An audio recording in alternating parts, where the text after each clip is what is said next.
toutes les grandes dames qui sont là, mes sincères salutations et remerciements pour ce déplacement que vous avez effectué.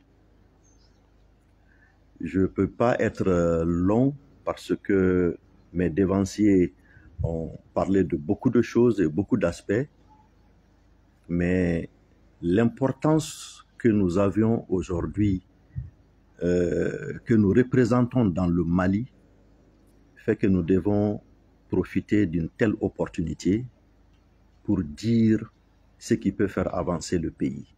Parce que c'est vous qui avez apporté le changement dans ce pays. C'est vous qui vous battez matin, midi et soir pour que la refondation soit une réalité. C'est vous qui êtes les idéologues de cette transition.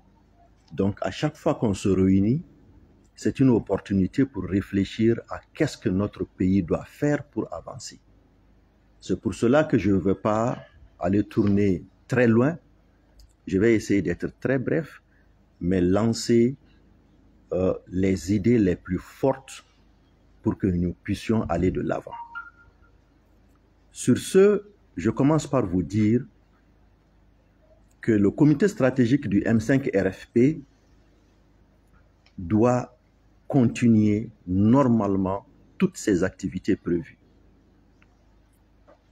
Les réunions doivent continuer comme c'était prévu et nous devons le plus vite possible finaliser toute la documentation qu'on avait déjà élaborée, à savoir la structuration et la redynamisation du M5 RFP. Nous savons que les forces du changement est une idée salvatrice que nous avons nourrie dans le seul esprit d'élargir la base de ceux qui vont soutenir la transition. Il n'y avait aucun calcul derrière. Nous se sommes dit, quel qu'en soit ce que nous allons faire, beaucoup de Maliens ne voudront pas être dans le M5 parce qu'ils considèrent le M5 comme un mouvement peut-être qui a mis fin à l'ancien régime ou qui a empêché d'autres d'atteindre leurs objectifs. Mais pour que tous les Maliens puissent se retrouver dans une appellation qui puisse aider la transition à 100%, sans réserve, c'est de créer un nouveau mouvement qui s'appelle les forces du changement pour la refondation. Et malheureusement, ceux avec lesquels on devait faire ce travail n'ont pas bien compris et ce travail est resté inachevé. C'est le lieu de lancer un appel à tous ceux qui étaient membres du Force du Changement de retrouver encore le chemin de la discussion, de la disponibilité pour que nous puissions bâtir autour du M5 RFP une force qui va rendre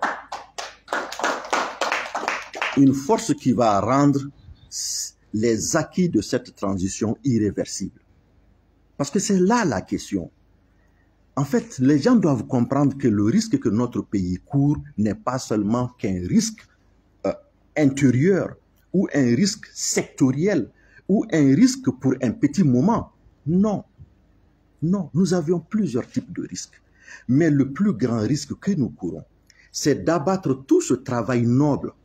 Aujourd'hui, quand j'entends que nous sommes en train de mettre même une documentation sur les valeurs de notre société, mais ça veut dire qu'on est en train de partir au plus fond du changement que nous avions souhaité. Mais qu'est-ce qui va se passer si dans une année ou 2 ans ou 3 ans, le pays retombe entre les mains de ceux qui ont détruit ce pays? Nous allons partir où? Ça veut dire que tout ce qu'on a fait devient zéro.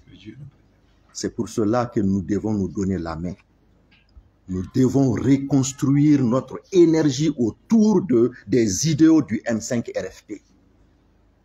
Et j'avoue que le travail que nous avions commencé, si nous devons continuer, ça nécessite forcément que nous changeons tous de mentalité. Que nous changeons de mentalité, que nous sachions que l'intérêt supérieur de la nation est au-dessus de tout autre intérêt. C'est pour cela, ne regardez pas les divisions, ne regardez pas les critiques, ne regardez pas la position du vent. pensez à votre pays. Pensez au travail que vous avez commencé. N'oubliez jamais que vous êtes les premiers acteurs et les principaux acteurs de la situation dans laquelle notre pays se trouve aujourd'hui. Quand on n'oublie pas cela, on sait là où il faut aller. Et je suis obligé de remercier le M5 RFP, surtout le comité stratégique, parce que vous avez tout vu, vous avez tout supporté, vous avez été plus que résilient face à tout ce qu'on a subi. Ce n'est pas par lâcheté, c'est parce que nous avons ce pays dans le cœur. Nous avons le pays comme le plus grand souci aujourd'hui dans notre existence. À un moment donné, chacun d'entre vous pouvait être en prison, chacun d'entre vous pouvait être tué, mais vous l'avez fait, vous avez fait tout ce sacrifice pour que le pays puisse avancer.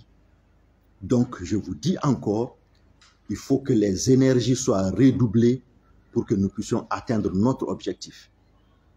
Il y a beaucoup de choses comme travaux qui sont en cours et dans les jours à venir, je pense que le comité stratégique du M5 RFP va communiquer et communiquer de façon sereine. Pour ne pas être long, je vais rapidement remercier le président du comité stratégique qui n'a ménagé aucun effort pour que ma famille soit heureuse pendant toutes ces périodes où j'étais en détention. Tous les autres camarades, la diaspora américaine, la diaspora du M5 de façon générale, mes voisins, les gens le comité stratégique du M5, des anonymes, la coordination des femmes, la coordination des jeunes, les coordinations régionales, surtout Kita, Sikasso, Gao et autres.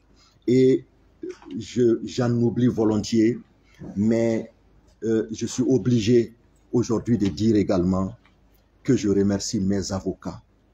Je remercie infiniment mes avocats. Je profite également pour remercier même les juges de la cour d'appel, même les juges de la cour d'appel et tous les autres collaborateurs au niveau de la cour d'appel. Je ne rentrerai pas dans les détails, mais qu'ils reçoivent ici mes remerciements sincères. Je suis obligé de remercier même mes co-détenus parce que nous avons passé des moments agréables ensemble. Nous avions passé des moments où il n'y a que le pays qui était notre sujet de discussion et comment il faut que le pays puisse s'en sortir. Je vous dis sincèrement, j'ai appris beaucoup de choses en prison. Je remercie le bon Dieu. J'étais avec les gens de l'énergie. Aujourd'hui, je peux vous dire que je suis beaucoup plus outillé quant à la gestion de l'EDM que quand je n'étais pas rentré en prison. Je connais exactement les solutions qu'il faut et là où se trouve le problème. Je remercie le bon Dieu. Plus tant d'autres sujets que nous avions débattus. Donc, ça n'a fait que renforcer la connaissance des problèmes du Mali que le M5 a. Je remercie même mes responsables pénitentiaires qui étaient extrêmement corrects à mon égard. Et je pense d'ailleurs à l'égard de tous les détenus. Donc, je suis obligé de faire ces remerciements aujourd'hui pour témoigner dans l'histoire que tout n'est pas mauvais. Nous devons mettre de l'ordre, mais tout n'est pas mauvais. Enfin, je suis flatté, je suis honoré. Votre présence ici, votre présence à mes côtés en prison, la présence de beaucoup de gens que je ne connais pas. J'ai reçu plein de gens en fait que je n'ai jamais vus dans ma vie. J'ai reçu plein de cadeaux, plein de récompenses, plein de choses de la part des gens que je ne connais ni d'Adam ni d'Ève. Et ce sont ces anonymes qui continuent à m'appeler, à me faire des cadeaux et tout ça là. Je ne peux être que flatté. Et je vous jure, aujourd'hui, la force que j'ai au fond de moi pour me battre pour mon pays a doublé au moins 20 fois. 20 fois. Je regrette que je ne peux pas dissocier ou je ne peux pas abandonner mon emploi pour me consacrer uniquement au M5 et aux forces du changement. Je ne pourrais pas le faire. Sinon, je vous jure aujourd'hui, je suis prêt à donner 100% de mon temps au M5, aux forces du changement et au combat pour notre pays. Donc sur ce, je dis merci à tous. Bonne chance pour la lutte pour la libération de notre pays. Bonne chance pour, comment on appelle, la refondation que nous sommes en train de vouloir mettre en place. Et nous savons qu'il y a une forte tension aujourd'hui dans le pays, même sur le plan sécuritaire. Nous souhaitons toutes les chances, tout le courage qu'il faut à nos braves soldats sur les théâtres d'opération. Et nous prions pour que notre pays retrouve la stabilité, le bonheur parfait pour lequel nous nous sommes battus. Je vous remercie.